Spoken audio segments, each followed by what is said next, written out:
देख रहे हैं the prime news Abdul Rahman के साथ। द प्राइम न्यूज की इस वक्त की ताज़ा खबर के साथ मैं अब्दुल रहमान आपका इस्तकबाल करता हूँ। जुमा की नमाज के फौरन बाद पवारवाड़ी इलाके के लोगों ने धरना आंदोलन शुरू किया। उस इलाके के लोगों का कहना यह है कि बुनियादी सहूलियात उनके इलाकों तक अब तक पहुंची नहीं है। ये इलाका अभी भी महरूमियों का शिकार है। इंतजामिया अक्सर उनके मुतालबात से चश्म पोशी करता नजर आता है। ये जो अब्दुल हक मस्जिद है मशरक़ी इकबाल रोड पर, तो मस्जिद के पास आज बरोज जुमा से कबल यहाँ पर पानी भर गया था। गटरों का जो पानी रोड पर आ जाता है, जब से ये रोड खराब हुई है मुसलसल रोजाना मेरी नजरों से मैं देखता हूँ, बल्कि बहुत सारे लोगों को उठाता भी हूँ कि अक्सर बेशतर जो है ना लोग जाते रहते हैं और गाड़ी फिसलती है, गिरते हैं, किसी का हाथ टूटता है। आज तो एक हादसा ऐसा पेश आया कि दो लोग जा रहे थे, मियाँ बीवी, एक छोटा बच्चा था उनके पास मस्जिद के आगे थोड़ा सा, और वहीं पर जो है तो वो गिरे, बच्चों को भी काफी चोटें आई। तो रोजाना 4 से 5 हादसे हो रहे हैं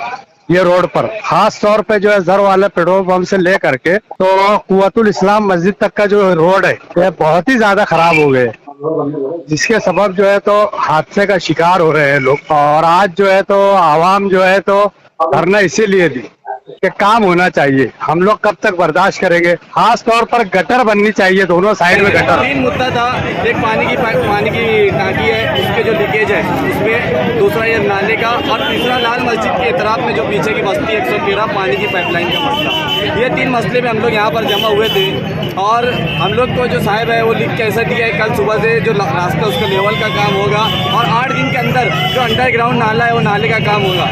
और ये हमको पीआई साहब की जानिब से आश्वासन मिला है और जो संबंधित डिपार्टमेंट है उनके ऑफिसर की तरफ से हमको लेटर मिला है 8 दिन के अंदर काम चालू करने के लिए उन्होंने हमको कहा है। और ये सब उससे हम लोग आज अपना धरना, अगर 8 दिन में काम नहीं चालू हुआ तो हमने पीआई साहब को बोल दिया है जो भी डिपार्टमेंट का ऑफिसर है हम उसका मुंह काला करेंगे। वो ऑफिसर का मुंह चाहे यहाँ पर बुला के या कॉर्पोरेशन में जाके फिर उसके ऊपर हमारे ऊपर गुनाह दाखिल हो, कुछ हम उससे डरने वाले नहीं। इस वक्त के लिए बस इतना ही, दीजिए इजाज़त। मिलते हैं अगली बार एक नई खबर के साथ। देखते रहिए द प्राइम न्यूज़ मेरे यानी अब्दुल रहमान के साथ।